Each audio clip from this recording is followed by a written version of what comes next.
जब मेरे मन में बहुत सी चिंताएं होती है, तब हे यहोवा, तेरी दी हुई शांति से मुझको सुख होता है।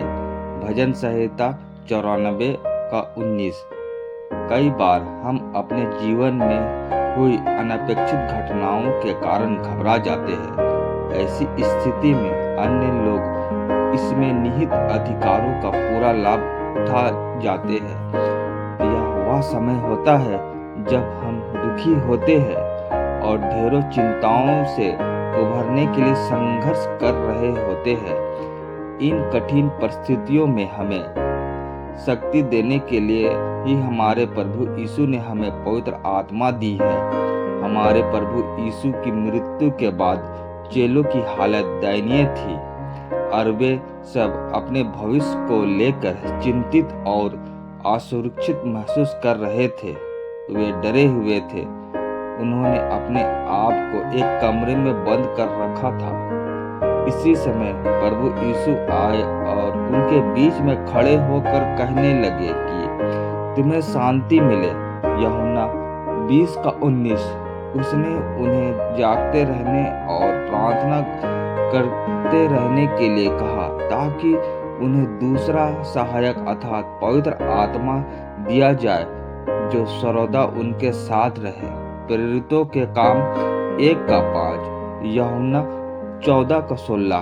इसी के अनुसार वे सब एक चित होकर प्रार्थना में लग गए। प्रेरितों के काम 1 का 14। और फिर बड़ी सामर्थ के साथ पवित्र आत्मा उनके बीच में उतरा। प्रेरितों के काम 1 अध्याय उसका 2।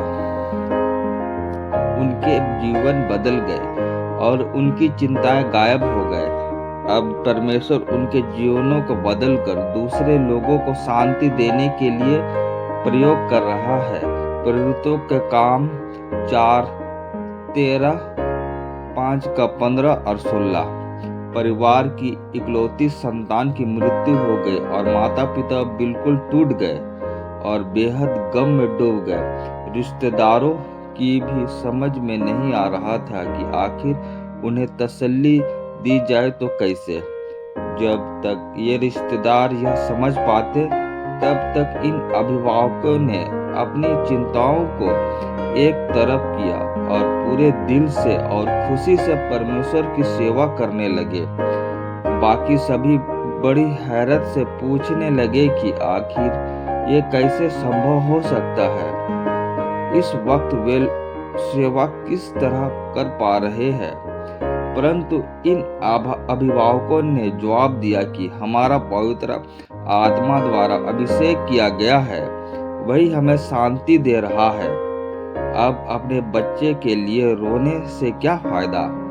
क्यों न हम अपनी बाकी की बची हुई जिंदगी परमेश्वर की सेवा करते हुए गुजार दे और लोगों के लिए आशीषों के द्वारा खोल दे। ये सेवा ही हमारी चिंताओं से दूर रहती है और खुशी देती है। पवित्र आत्मा सामर्थ्य और शांति पाने के बाद वे पहले ही अपेक्षा कहीं अधिक बड़े पैमाने पर सेवा करने लगे। हाँ, अगर आपने भी पवित्र आत्मा का अभिषेक प्राप्त किया है तो आप भी उससे सामर्थ्य पाकर जीवन की सभी परिस्थितियों का डट कर मुकाबला कर सकते हैं। आप उसकी महिमा के लिए भी आगे आ सकते हैं। हमें भी महान सामर्थी पिता परमेश्वर पर भरोसा करके अपना जीवन परमेश्वर के हाथ पर सौंप देना चाहिए। वही हमें सारी चिंताओं, परेशानियों, दुख तकलीफ से हमें उबारते हैं, हमें अच्छी वस्तुएं प्रदान करते हैं। हमें अपने सारे दुख तकलीफ ईश्वर पिता के हाथ में रख देना चाहिए। वही हमारे लिए एक सीधा रास्ता निकालते हैं। स्वर्गीय पिता, हम विनती करते हैं, आप हमारे साथ में रहिए, हमें आशीष दीजिए, हमें बढ़ाइए। हमारे चिंताएं, बोझ हमें परेशान करती है, उन्हें आप दूर कर दीजिए। प्रभु, अभी मुझे पवित्र आत्मा से भर और मेरा अभिषेक कर। आज आत्मा के फल और वरदान मुझे दे और मुझे अपने चेले की भांति उपयोग कर। मेरी सारी चिंताएं तू ले ले और दूसरों को शांति देने के लिए अनुग्रह